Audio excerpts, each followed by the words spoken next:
What's going on? I'm David, this is Spencer, and welcome to Aftermath.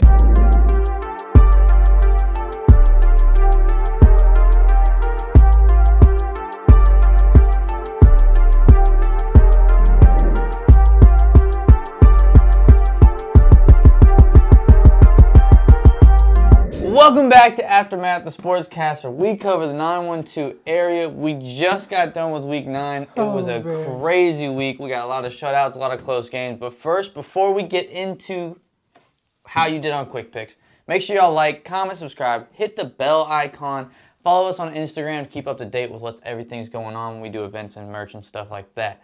But going into your Quick Picks, you again did not go perfect.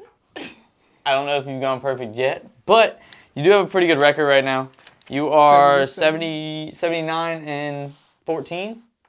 77 and 14. 77 and 14. I was giving you a few games. But again this week, just one team let you down. Just one team. We'll dive into that right now. Islands would fall to Burke County this week, 14 to 29. We weren't surprised with this one. We kind of saw it coming. They scored 14 points. They did score 14 points, which... It might be the most they scored all season, like in the game. And Burke County is a good team to do it against.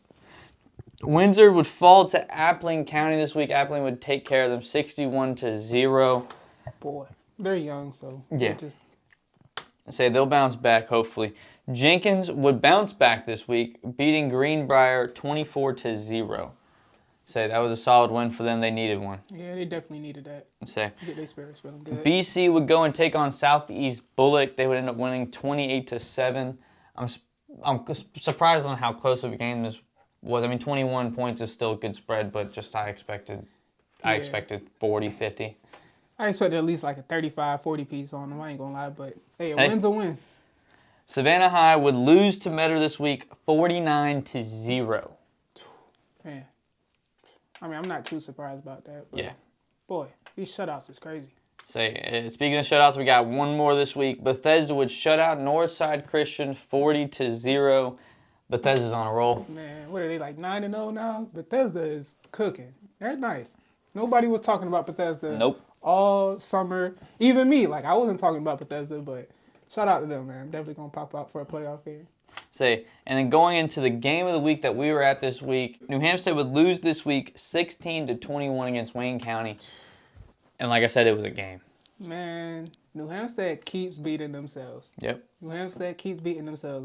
3 of their 4 losses, because they're 3-4 now, 3 of their 4 losses. This one, Wayne County, the BC game, and the Richmond Hill game. All 3 of those losses were winnable games, and they beat themselves. Drop passes, they couldn't establish the run game. They couldn't stop the outside run. I mean, Wayne County's running back, Matthew Fuller, was going crazy. I went second play of the game. He busted open like an 80-yard touchdown run straight to the house. Had to be a miscommunication there on the defense somewhere because there wasn't even a player in the camera frame. At all. It was too easy for him. But he was just breaking open outside runs easy all game. Now, the runs inside the middle of New Hampstead were doing good on, but once they broke it outside, New Hampstead could not contain them. I mean, between Matthew Fuller, Ja Ross was the other running back that they had back there. The dual threat that they have with those two is nuts. I say Matthew is definitely your run dirty, get down, run him over, and Ja is fast. That man is quick off his feet. But anyways, they were running all over him first half. Yeah, literally. They were doing whatever they wanted to do in the run game in the first half. Second half, New Hampstead were able to shut them down a little bit. They only scored, 1 touchdown in the whole second half. Yep. New Hampstead was able to open it up a little bit once they were started passing the ball, but I feel like they were just leaning on the run game a little too much, and they could not open the run at all.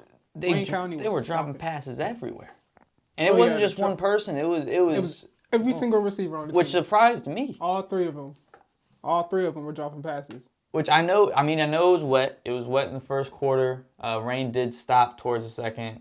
Halfway through the second quarter and kind of stayed away. Look, if you're trying to play at the next level, you got to catch the ball. It would be different if the ball were up high, down low, which there were a couple, but Sean was putting them passes on the money. Just like the BC game, that one interception that they had that was a pick six, same thing this week. Perfect pass in the hands, right out of Jalen's hands, right into the defender's hands. Luckily, they weren't able to, New Hampstead was able to stop him. It wasn't a pick six, but still, stuff like that. You gave them an extra drive, took away points from your team. Now, they did seem to turn the heat up a little bit in the fourth quarter. Yeah. That's when they finally decided to show up. Once they started throwing the ball and they were able to spread out Wayne County's defense, that's when they were having success. Same with BC. They were able to spread out BC's defense, start throwing the ball, expose the middle of the field. That's why I was surprised that they weren't doing that a little earlier, because every time they did it, they were having success. Yeah.